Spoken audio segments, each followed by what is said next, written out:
Hello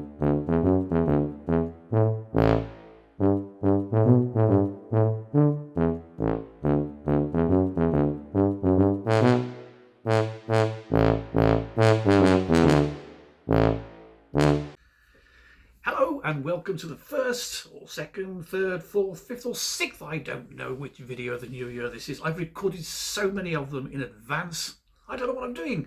So this is one of the videos. And today I'm going to be doing something different. One of the things I talked about, I think, on a TikTok video, and I think I put it out as a YouTube short. I'm going to start producing some watercolour paintings, cartoon watercolour paintings. And I'm going to go through the process with you, how I do watercolour paintings. There are loads of artists out there, extremely talented, whom I follow and absolutely love. But this is the way I do it, and I do it through a mixture of all sorts of types of paints. I'm not very loyal, should we say, to one particular brand. I mean, I'll be showing them up here now. There's the various brushes that I've used for this particular painting, and there's the paints above it. There's some Winsor & Newton, there's some all sorts in there. There's some gouache, and there's also just standard watercolour. Like I say, I don't necessarily follow a particular brand, and the brushes, they can change from painting to painting. Those are just the ones I used for this particular picture. So with that thing in mind, why the chimney chiroo name? Well, that's just basically Mary Poppins, isn't it? And there'll be no bad Cockney accents from, was it Dick Van Dyke? God, he was awful. Even admitted himself. Right, let's get on with the painting, shall we? And start this whole new year off on our first, or second, or third, or fourth, or fifth, whichever one it was, I don't know. Let's start the video off, shall we? Let's do that before I drivel any more. Well, hello and welcome back. The first thing we'll be doing is the masking fluid. Now, yeah, just sort of literally, I mask off the main area so I can just do the back wash in one go without having to worry too much. But I guess I could probably give you a little tip on using masking fluid. It tends to bugger up your brushes quite quickly. So what I do is I wet the brush, dip it in some soap, and that gives it a kind of a film. So then when I put the brush in the masking fluid, it still puts the masking fluid down, but it doesn't clog up the brush.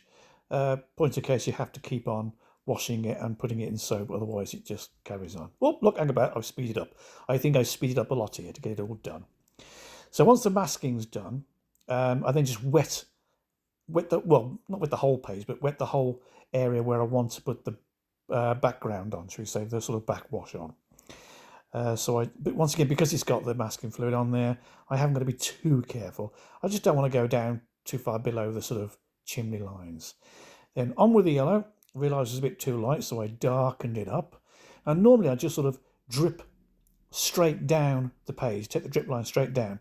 But because I wanted to have some texture, should we say, some I didn't want the continuity, I sort of played with it a bit at the top there. Then I sort of added a lot more water, so I thinned it right out, and then came back in with the yellow. It was the same strength of yellow, should we say, that I had up at the top.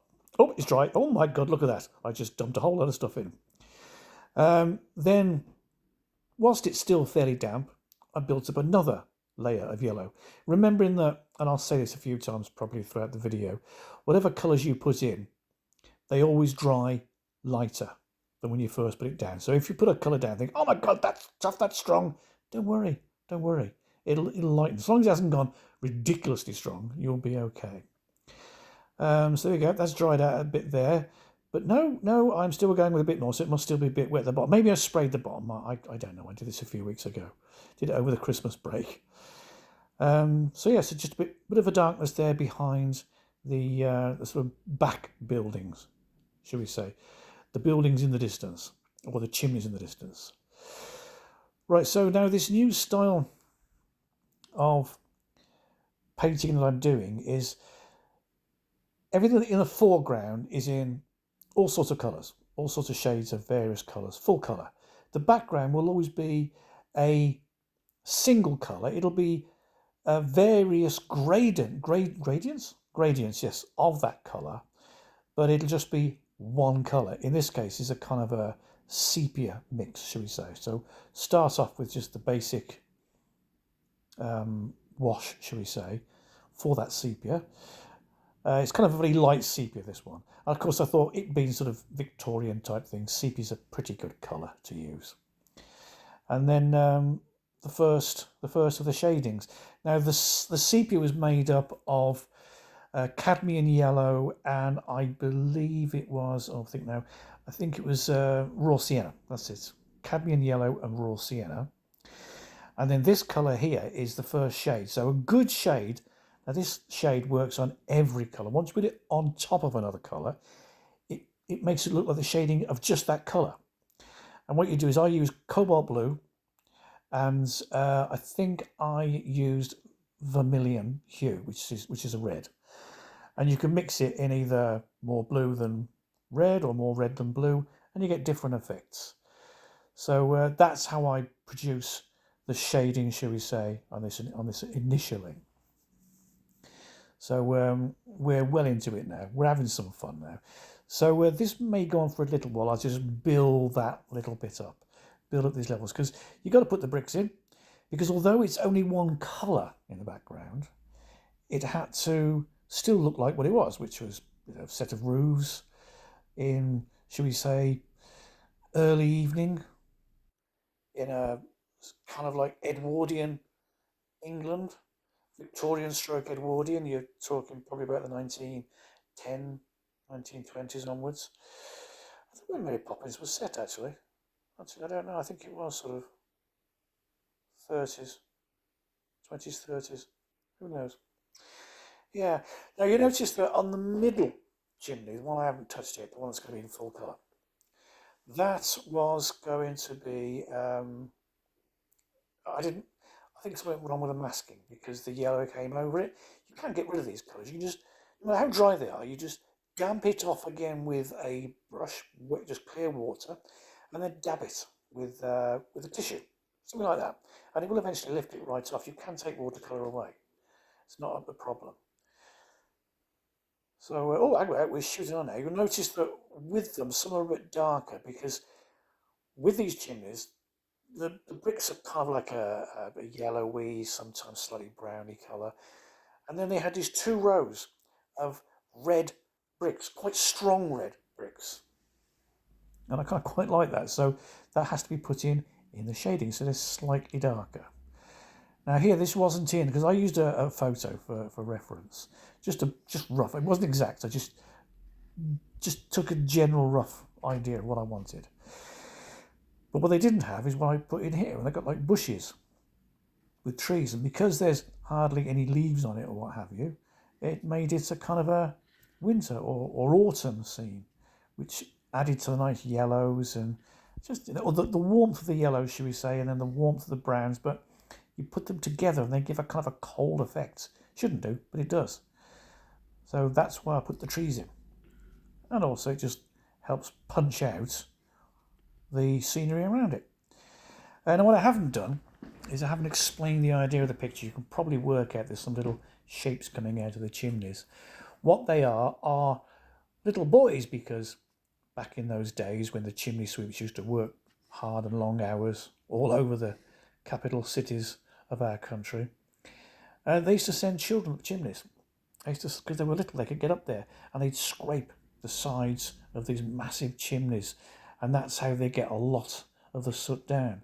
So I just took it one stage further and had them tied to a brush, and they were just shoving the kids up and down these chimneys. I know it's horrible, but I'm a cartoonist and we see things differently to everyone else. I'll probably get cancelled. It's only a matter of time, you know. And so that's the idea of the painting, and that's why it's called Chim Chimney Chim Chim. Obviously as a passing homage to Mary Poppins, but also it's an instantly recognisable. You say chim chimney chim chim, you think of chimney sweeps. If you're of a certain age, shall I say. Excuse me. Speak to my children about it, and they've got no idea. Speak to my grandchildren about it, and they just give me that strange old, it's granddad, just ignore him look. So that's the idea of the painting. The other thing, I guess I'm going to waffle now, because in the picture I'm just literally strengthening up lines, giving it more shadow, more shade. Like I say, it's only one colour, but if you look at it quickly, it gives the impression of there being a lot more colour. But when you put the bright colour at the front, it knocks it back, but it adds as a kind of a nice little balance. I'm not saying it's an idea that I created, certainly not saying that at all, but it's definitely an idea that I want to start producing paintings using this method. And it will generally be sort of pictures I've got in mind are, what should we say, nostalgic, shall we say. I did things when I was a kid. I, I used to go out and play outside and climb trees, and it caused all sorts of problems, I dare say, for neighbours and what have you. But I lived a life outdoors, which of course a lot of children nowadays can't for a variety of reasons. So my life and the life of people like me was a lot different to the lives of kids nowadays, a lot different to the life of my children. So these paintings that I want to do, not this particular one, but these paintings I want to do of kids doing the things that they used to do. You know, as I said, climbing trees, playing cowboys and Indians, all that sort of stuff. Um, and I want to use this technique. That's basically it. There's a lot of countryside around, a lot of trees, a lot of stuff like that. So rather than drawing all the trees in the background with all the details, I'm just doing this wash effect in the background. Then if they're climbing a tree in the front ground, then that tree's going to be drawn properly and punches right out at you. That's the idea of it all. That's what I want to do. So right, here we go. Now I've moved on a little bit now, and rather than putting in solid black, I've mixed cobalt blue, ultramarine blue, and Van Dyke brown, and I produced a very, very dark colour. It looks like black. It isn't black. It's a very, very dark colour. Because there are artists out there who say you don't need to actually use black, and you don't. You never need to actually use black as a colour. You can actually mix it from other stuff. You can use black if you want to. You don't have to be a purist. You don't have to be a purist.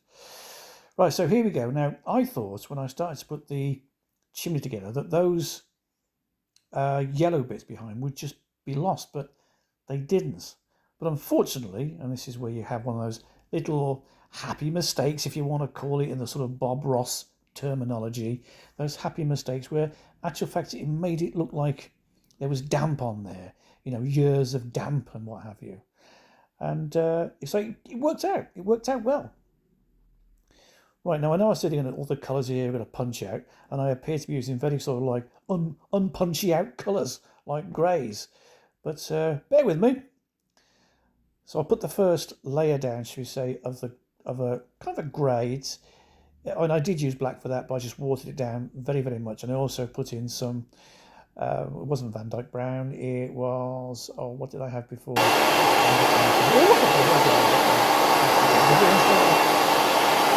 Just dries things more quickly, that's all. I used it a lot throughout the picture, the hairdryer, I just showed it there.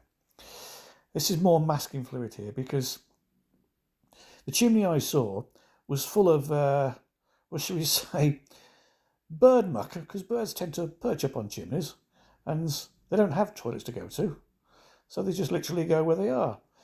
So rather than sort of do the roof and then put white gouache on top of it like some people would, I thought, you know what, just mask it out, and then it will automatically just have that light grey tone behind it. So when I rub it out, it'll look white, but it won't. It'll be grey. It'll be off-white. It'll be grey. You'll notice that right at the very top there, I missed out a little bit of the roof. There's a reason for that, because in the picture that was red, but there was some quite dark shade beneath it as well. So I just put the dark shading in. I did hum and ah about whether putting the red in there first or not. You see, there we go. I've taken out that the masking fluid, and it looks like a bunch of bird muck. Yeah, it will do when I sort of add little bits to it. Because these are just all based, these are all the first washes. I'm just building up the layers. Watercolours is all about building up layers. And because the chimney pots are a lot stronger, obviously, more orangey.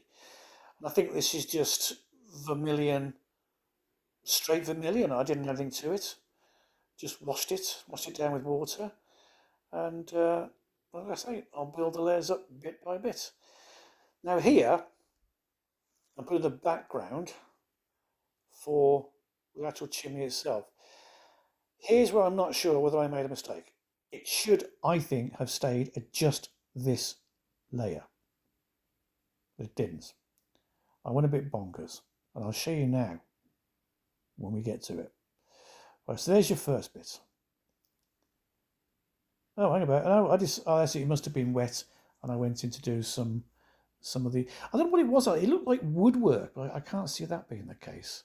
I think it was some very delicate brickwork, stuff you wouldn't possibly get now. Nowadays, they just whack them up with a few bricks, but these were pieces of art. Because I studied this chimney. I had to study the chimney because I was drawing it, but they were absolutely beautiful. Yeah, so that was what that was. Now here is that shade again. That shade of just cobalt blue and vermilion. Only I put more blue in it. And because it was on top of the grey, now it looks like dark grey. It's an incredible mix. I think it was one of the YouTube artists I sort of mentioned it years ago, and I thought, well, it doesn't make any sense. I'll try it. And it did. I put a whole load of colours down on a piece of paper, let them dry, and then literally loaded up the brush and drew a line straight down the centre of them. And it did, no matter what colour it touched, it gave you that colour's shade. Incredible. It's like magic. Don't know who discovered that. He must have thought, oh, this is good. I'll do that again. Now these here were other bricks that were just holding up whatever the top and bottom bit are. Because I'm not very technical. I didn't understand fully the whole chimney thing, but I had some fun doing it anyway. I did study it. I think it was from the Shutterstock site, and I've lost the picture now because I wanted to give the dedication to the photographer that took the picture. And if I can find it, I will mention it at a later date, because I've not copied the picture, I just used it as a basic reference, that's all. There's no copyright issues here. Now here's where I went wrong. That would have been fine. If I left it at that would have been the shade. But for some reason, see, now I gave a bit of shade there, that would have been fine too. But oh no, I had to go all the way down, which means that the side that I'd initially just done this colour with has to go dark again. And I think at the time that I drew it, I thought, oh, why did I do that? See, I've gone dark again. Now, as far as I'm concerned, that's too dark. It's almost like a golden chimney. You're not going to get that. You might get it in somewhere like India or one of these sort of, Iraq or Afghan and all those sort of minarets and what have you, but you're not going to get it in a English Victorian stroke Edwardian chimney. So there's not a great deal I could do. It was done, so I just carried on regardless. And then I started putting the bricks in. I could have just, normally if I had a normal cartoon, I'll draw a few bricks just to signify where they are. But I'm doing a painting, so I wanted it to be right. Don't worry, I haven't just got very, very clever. I just really did. This is going to take a long time, so let's speed it up. Get it all done. So get them all down there. There's slightly red at the bottom. I think that was down to me mixing incorrectly. I'd say it's probably more to do with that. So it's my fault. Are you surprised? Of course not. Why would you be? I'm not. Yeah.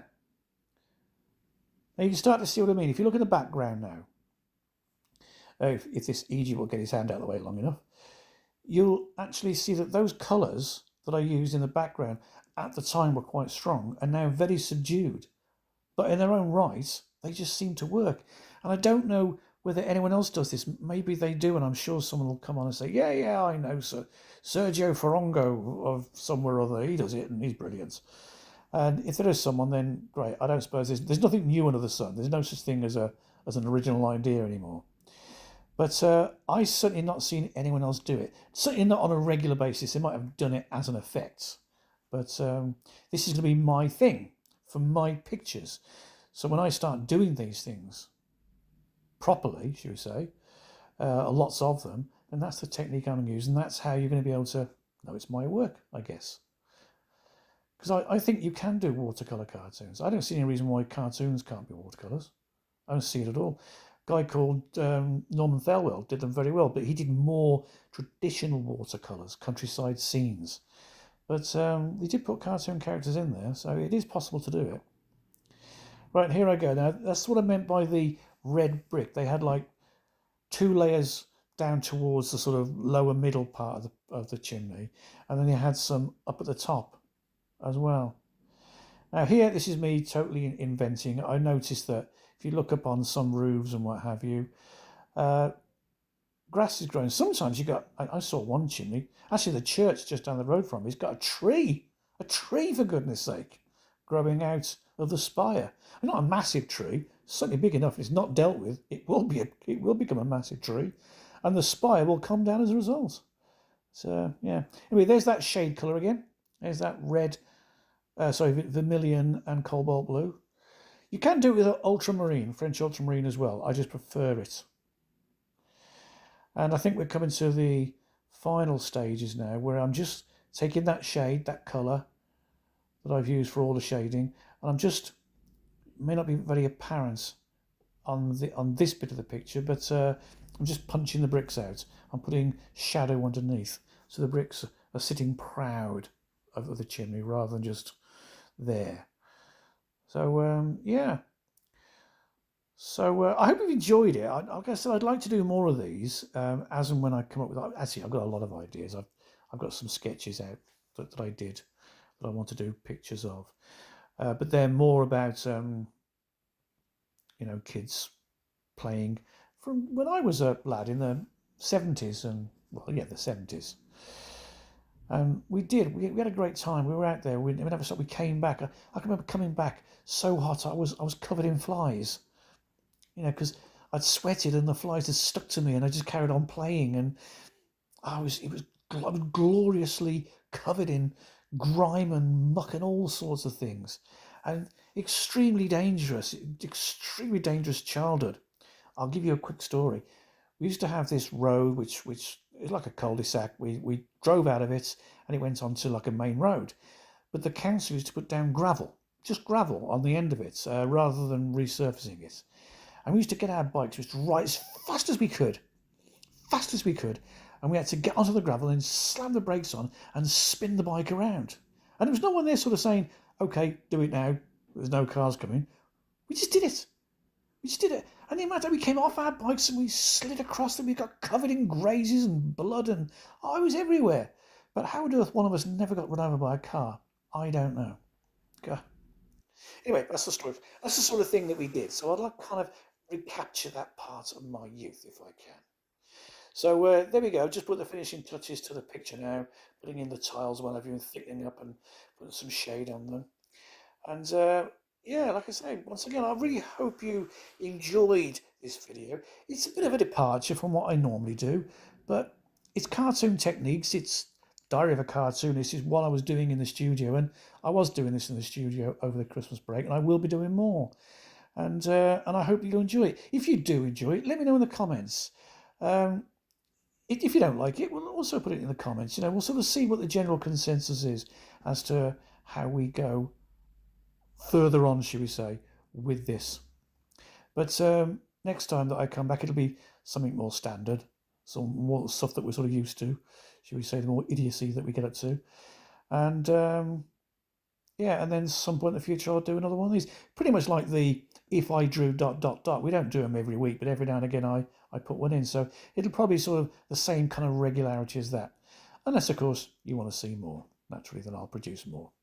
Now, this was actually these characters. These are the foreground characters.